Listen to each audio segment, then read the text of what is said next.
just done stupid stuff most of the time and got himself in trouble. I was like, Alvin didn't do nothing. The playmaker was a mess. I'll give him that. Yes, he was. But present now, Allen Hurns is arguably one of my favorites just because of where he came from. Yes. And he came out of nowhere to do it. And it's one of those stories. The man just signed a $40 million deal now because he played so well over 2 years that you didn't see it. I saw it coming because I drafted him in fantasy both years. So I was like, but he's arguably my favorite one right now. Another guy, DeAndre Hopkins from the Texans. He's special. You want to know why he's good? Because he can do it with that crap quarterbacks that the Texans have. If you can do it with crap at quarterback, you're really good. Right. I'm going to go with one of my favorite ones, of course, is Rod Smith. Yep, Rod Smith. He's always solid. None of this needs to be said about Jerry Rice. That should be obvious. We ain't got to mention him, but, we do need to mention him because everybody likes Jerry. Everybody like Jerry, so a couple of minds there. Present. Unless you were a Cowboy fan. Then you did not like Jerry. Yeah, exactly. As far as, and then also another one, I like Tim Brown, too. Tim Brown was one of my favorite ones, even though he played for Oakland. I like Tim Brown. Tim Brown was real solid. Yeah.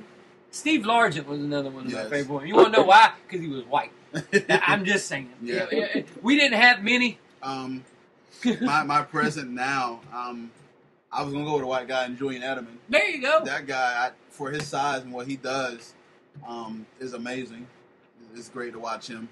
Of course, we all mentioned Antonio Brown, who's all over the place like that. Yeah, that dude is just crazy. And then also I like what Jack's doing with Allen Robinson. He's been that boy's coming on. So Demaryius Thomas kind of fell off a little bit, so I'm hoping he pick it back up. But because he also quarterback play. Yeah, quarterback play. But Demaryius Thomas was he was beasting up a little bit. He done got paid and kind of come down a little bit. But I'm hoping that with the quarterback play the way it is in Denver right now, that he kind of just go to the ball and just catch it and dominate. He's gonna catch it off of Mark fumbling off of somebody's butt. I'm telling you, man. Yeah, he's got to play. I'm sure there's gonna be some possession where he's got to play cornerback. So I'm brutal on the quarterback picks up. We let go of Brock and everything like that. So, but it's all good. We'll move forward towards that. We'll go to the next rapid fire. This is going to be a good one, I know, as well as the favorite NBA players, past and present. He's already said one of them. We already know who one of them is going to be. We already know one's going to be. Yeah. Listen, my all-time favorite, I'll just tell you this. My youngest son is named Jordan Michael Ross, so I can tell you that. I wonder who his favorite was. so MJ was the man. And, I was kind of a bandwagon. Dr. J, MJ, Kobe. But during that time, and you'll like this, my favorite guys all time was Penny Hardaway. Oh! That's a good one. Penny Hardaway was the guy. Anthony Penny Hardaway. I still cut my goatee with my little penny and my mustache the same. We're the same frat. I mean, everything is like Penny Hardaway, Little Penny. Like, I was playing in my fraternity and they called me Little Penny. Yeah, with Tyra Banks, fool. Did you get the air pennies growing up? Yes. Oh, yes. We broke contract with JU. We had Adidas contract and we refused to wear them. And me and would have too. Wore a pair of Penny Hardaways. And we lost our Adidas contract. I would have too. I wouldn't have wore Adidas either. Them black and blue ones though were. Ooh. Yes, those were the ones. Ooh. I mean, my past I had players, a pair. You mentioned it, Penny Hardaway. My screensaver is it's been my phone screensaver for years. It said, and it's got Penny and Trace McGrady, and it said where's the, and then it's got the jersey number 1 happens, and then summon the ball. So those are my two players. But outside the Magic, I definitely admire Charles Barkley, Tim Duncan. Some of the old players I like to watch. Just terrible.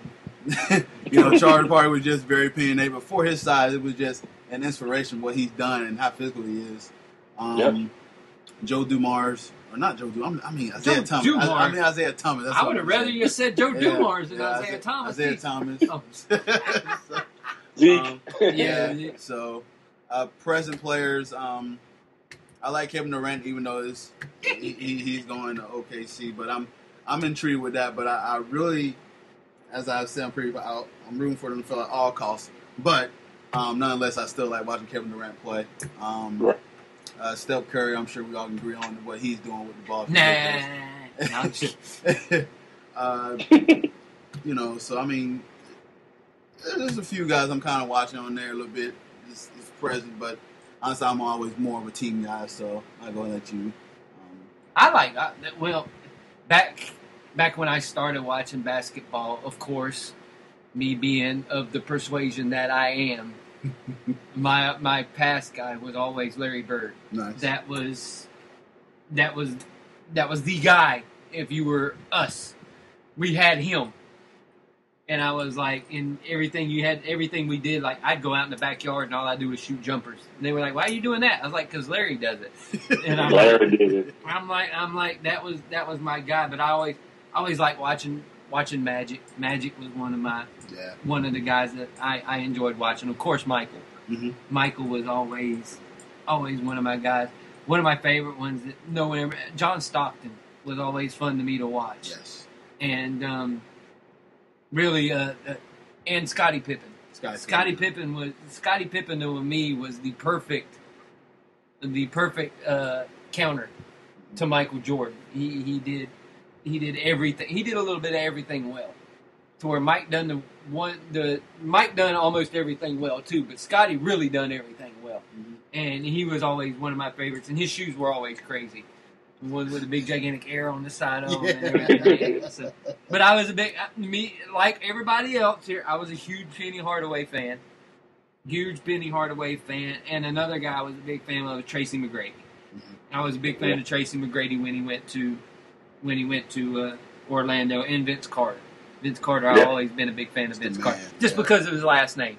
And I played ball against him when I played at First Coast. They actually came up to play us in a game, and they told me I had to guard him, and I told him I'm sick. I'm sure you got a couple of Carter jerseys laying around somewhere. Oh yeah, they're laying in there. But as far as present go, I know he left us, and my heart pains. But Dwayne Wade, always one of my favorite players, and he's still going to stay one of my favorite players no matter what. I always like Dwayne Wade. I like Kevin Durant. Everybody knows why I like Kevin Durant, because all he does is shoot.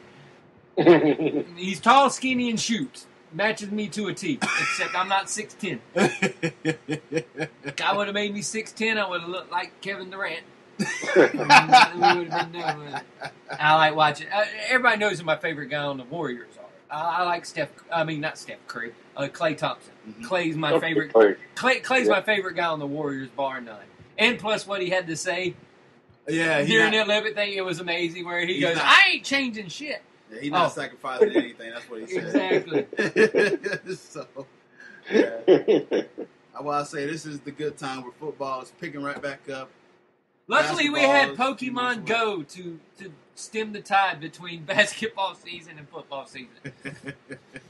All right, and this one for you personally, Mr. Ross. Favorite sports moment that you was a part of? Oh, wow. Favorite sports moment. Oh, that's tough because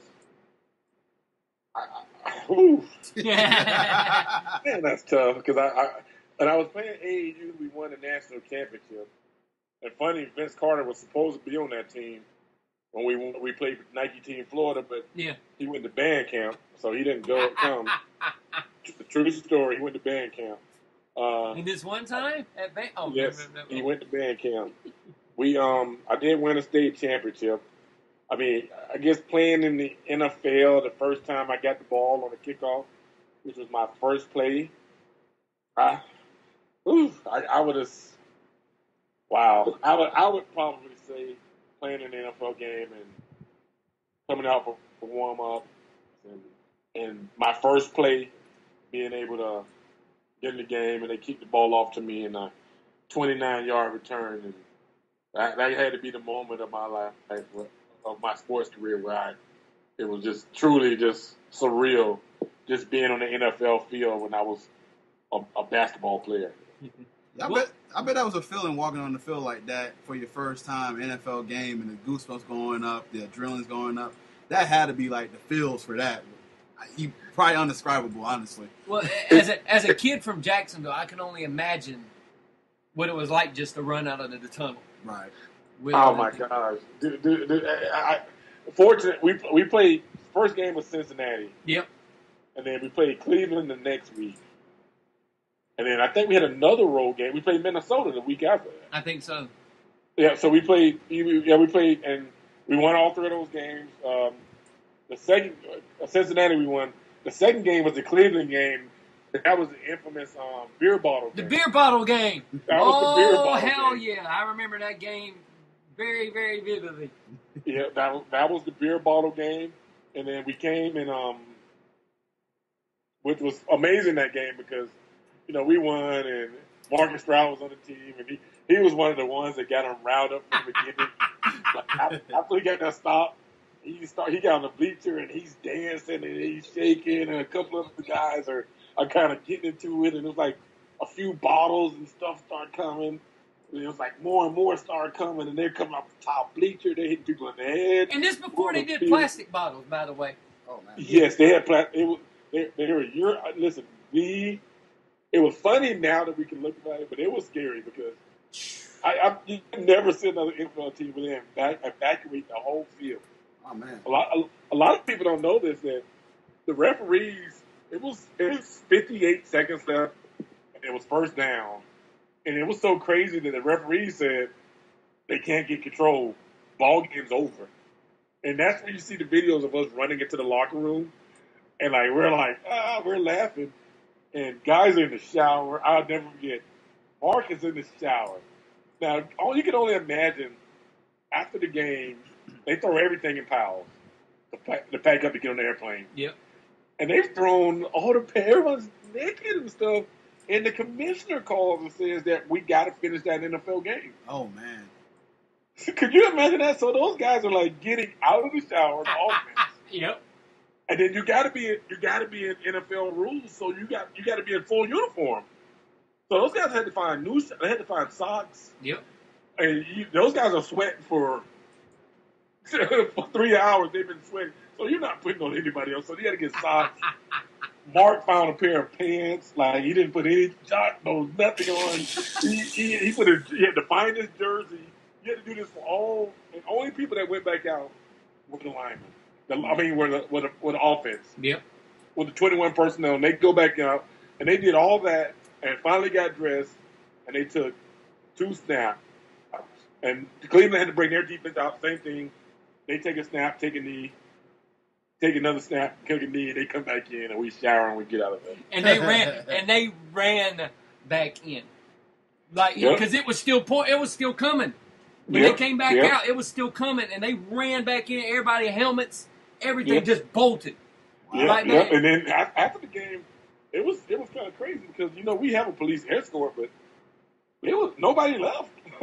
They were waiting on us to come from under the old Brown Stadium, and this is actually a new one. And we come out, and it was like they're hitting our boys with everything. Them dang Jaguars.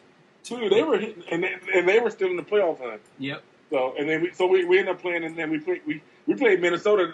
Another funny thing, the next game we played Minnesota, and that was the last game. That was Denny Green's last game. Last game, yep. It was his, and we beat them 33-3. Then we came back, and we ended up losing to Kansas City. Well, I had my first moment on my fourth kickoff return, I fumbled. Now that was my first home game. Now talking about surreal.